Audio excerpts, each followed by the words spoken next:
Bah, qu'est-ce que tu fais avec ça? Ah non, qu'est-ce que toi tu fais avec ça? Non, non, non, qu'est-ce que toi tu fais avec ça? Pardon, elle est naze.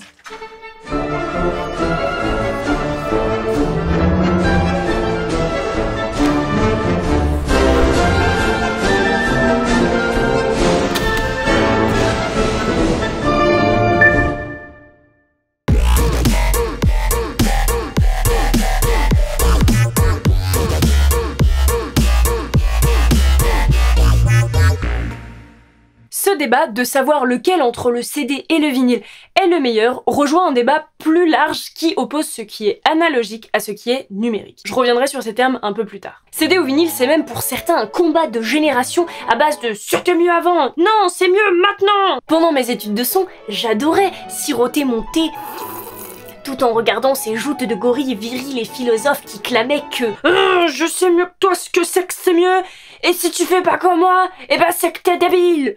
J'ai raison! J'avais donc envie de revenir avec vous sur les caractéristiques de ces deux supports pour peut-être essayer de déterminer qui a raison. Spoiler, tout le monde et personne.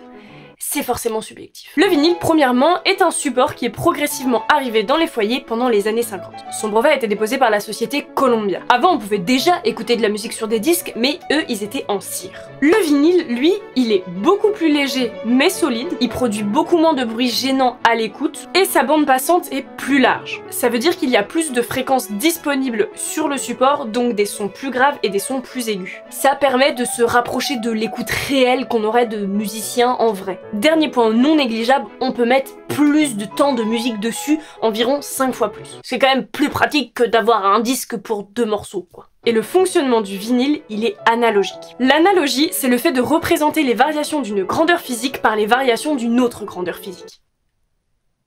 Hein? En fait, le disque est parcouru par un seul sillon, un seul chemin sur lequel l'aiguille se pose. Le relief à l'intérieur de ce sillon, il fait bouger l'aiguille verticalement. Avec les variations du mouvement de l'aiguille, un signal électrique est créé et c'est comme ça qu'on entend de la musique. Waouh!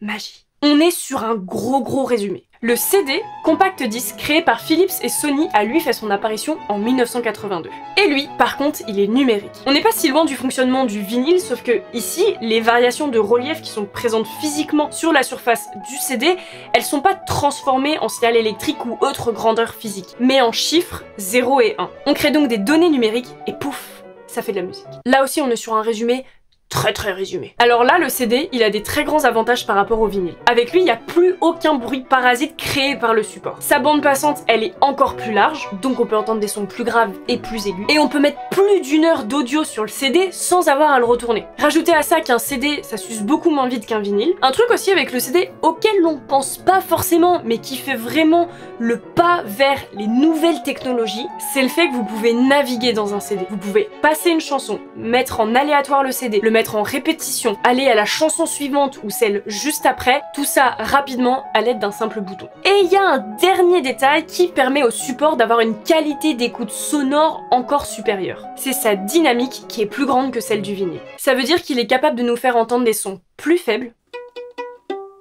et des sons plus forts. Et ça c'est pas rien parce que ça participe énormément à la transmission d'émotions, qui est recherchée par une grande majorité d'auditeurs. C'est d'autant plus flagrant dans les musiques dites classiques, mais même dans les musiques actuelles, c'est pas négligeable. Alors je vous ai dit tout à l'heure qu'on ne peut pas dire qu'un support est meilleur que l'autre, car c'est subjectif. Pourtant on peut avoir l'impression qu'avec toutes les caractéristiques techniques que j'ai données, le CD est largement supérieur au vinyle en termes de qualité sonore. Si on définit qualité sonore par meilleure reproduction possible des sons par rapport à une écoute réelle. Sauf que ce que je vous ai dit, c'est en fait théorique.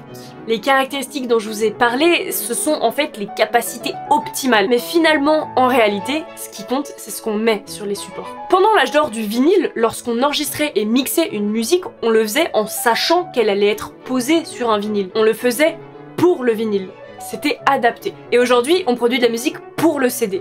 C'est adapté en théorie. En vrai, on a plutôt tendance à faire des mix tout écrasés, des gros pâtés avec que des sons forts et pas du tout de sons faibles, pas du tout de dynamique. Par exemple, ça c'est une musique normale.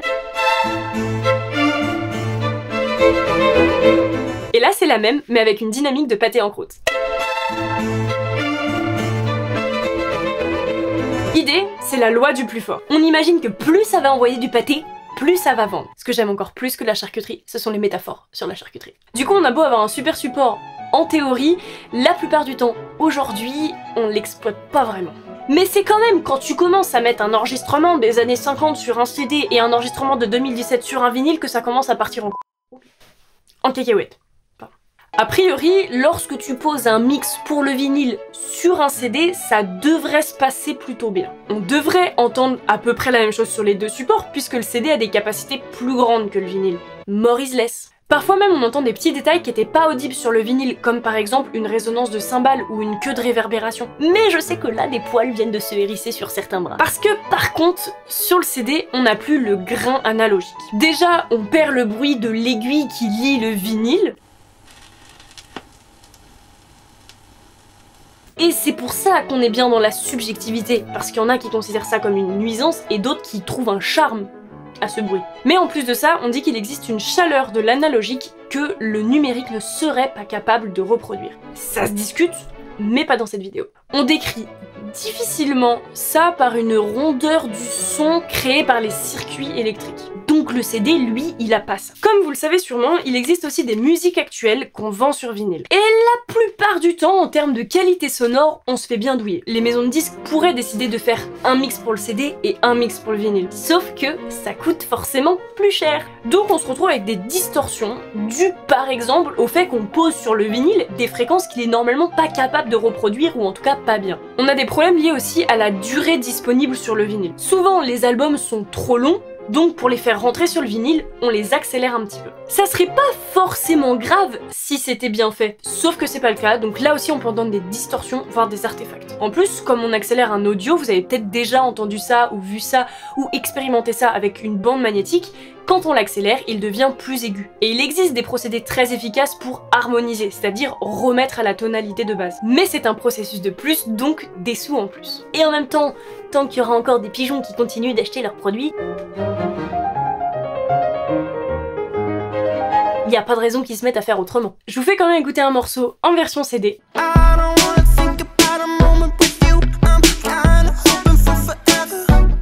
Et le même sur vinyle.